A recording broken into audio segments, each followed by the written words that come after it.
రాష్ట్ర ప్రజలందరికీ నమస్కారం. ముందుగా అందరికీ నూతన సంవత్సర మరియు సంక్రాంతి శుభాకాంక్షలు.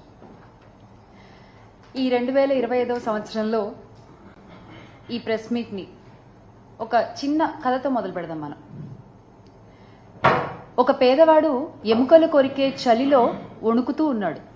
అది చూసిన ఒక పెద్ద మనిషి, అలా వణుకుతూ ఎంతసేపు ఉంటావు, ఆగాగాగు, నేను లోపలికి వెళ్ళి నీకు చక్కగా వెచ్చటి రగ్గు తీసుకొచ్చిస్తాను, అది కప్పుకున్నావంటే చాలా బాగుంటుంది ఈ చలిలో నీకు అని చెప్తాడు. చెప్పి ఆ పెద్ద మనిషి పాటికి ఆ పెద్ద మనిషి వెళ్ళిపోతాడు. బయట ఇతను వెయిట్ చేస్తూ ఉంటాడు, ఆ పెద్ద మనిషి ఎప్పుడు వస్తాడు, ఆ రగ్గు ఎప్పుడు తెస్తాడు, నేను ఎప్పుడు కప్పుకోవాలి, నేను ఎప్పుడు నిద్రపోవాలి అని. మాట ఇచ్చిన పెద్ద మనిషి ఇచ్చిన మాట సంగతి మర్చిపోతాడు. మరుసటి రోజు ఉదయం ఆ మనిషికి ఆ మాట గుర్తొచ్చి బయటకు వచ్చి చూస్తే అప్పటికి ఆ పేదవాడు చనిపోయి ఉంటాడు. అతని చేతిలో ఒక ఉత్తరం ఉంటుంది. అది తీసుకుంటే దాంట్లో ఇలా రాసి ఉంటుంది, అయ్యా, నా శరీరం చలిలో ఉన్నా ఆ చలికి అలవాటు పడిపోయి ఉంది, బతికున్నా నేను అప్పుడు.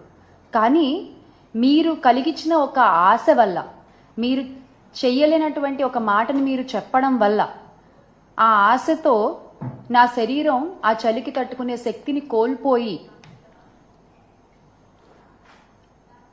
అలా చచ్చిపోయి ఉన్నాను.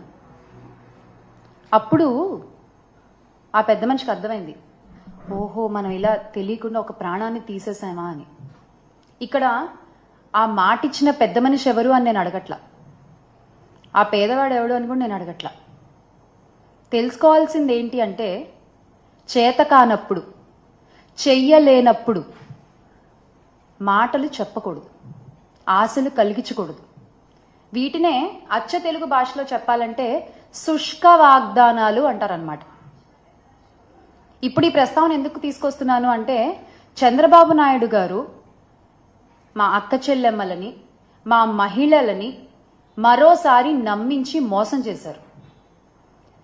ఆయన మాకిస్తానన్న వాగ్దానం నిలబెట్టుకోలేకపోగా, ఇస్తానన్న హామీలు ఇవ్వకపోగా, జగనన్న ఇస్తున్న పథకాల్ని కూడా ఆపేసి ఈ రోజున ఆంధ్ర రాష్ట్రంలో ఉన్న మహిళలకి, ఆడపిల్లలకి, వారి కుటుంబాలకి తీవ్ర ద్రోహాన్ని చేశారు.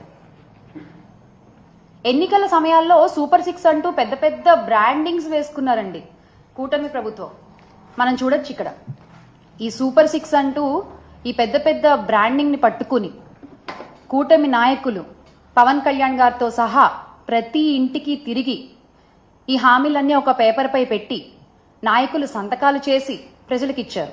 దీన్ని ఒక బాండ్ పేపర్లా భావించండి, మీ ఆ హామీలకి ఎటువంటి ఢోకా లేదు అని చెప్పారు. అందరూ సంతకాలు చేశారు.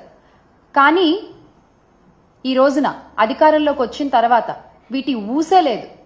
ఆ రోజున మీరు అబద్ధాలు చెప్పి బాండ్ పేపర్లు అంటూ ప్రతి ఒక్కళ్ళు సంతకాలు చేసి ఈ పేపర్ని ప్రజల చేతిలో ఇలా పెట్టి, ఈ రోజున మీరు వచ్చిన తర్వాత వాటి ఊసే ఎత్తకుండా ప్రజల్ని మోసం చేస్తుంటే, ఆ రోజు మీరు పెట్టిన సంతకాల విలువేంటో మీరే చెప్తున్నారు. ఇదేనా మీ సంతకం విలువ? ఈ రోజు ఉదయం జగనన్న కూడా ఇదే విషయమై ఆంధ్ర రాష్ట్ర ప్రజల పక్షాన, అలాగే మహిళల పక్షాన ఎదుర్కొంటున్నటువంటి సమస్యలపై, ఎగ్గొట్టేసిన హామీలపై ట్విట్టర్ వేదికగా చంద్రబాబు నాయుడు గారిని నిలదీయడం జరిగింది. ఇప్పుడు ఒక సాటి మహిళగా మా మహిళలకు జరుగుతున్న అన్యాయాలపై నేను కూడా అడుగుతున్నాను. ఎందుకని ఇలా పదే పదే మహిళల్ని మీ మాటలతో నమ్మించి మోసం చేస్తున్నారు? ఇది చీటింగ్ కాదా? ఇది అన్యాయం కాదా? అసలు ఇలా మహిళల్ని మోసం చేస్తున్నందుకు చట్టపరంగా మీ పైన 420 కేసు పెట్టచ్చు. ఎందుకు మీరు ఇచ్చిన వాగ్దానాలపై మీకు అంత చులకన భావం?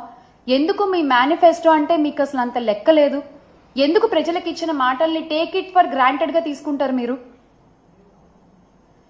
ఇదేమీ మీకు కొత్త కాదు, ఇదేమీ కూటమి నాయకులకి కొత్త కాదు. 2014లో కూడా ఇలాగే మీరు చూసుకున్నట్లయితే 2014లో కూడా డ్వాక్రా రుణమాఫీ అని మహిళలకి ఆశలు కల్పించి అధికారంలోకి వచ్చిన తర్వాత యథావిధిగా ఎగ్గొట్టేశారు. ఇక్కడ మనం చూడండి, చంద్రబాబు నాయుడు గారు ఉన్నారు,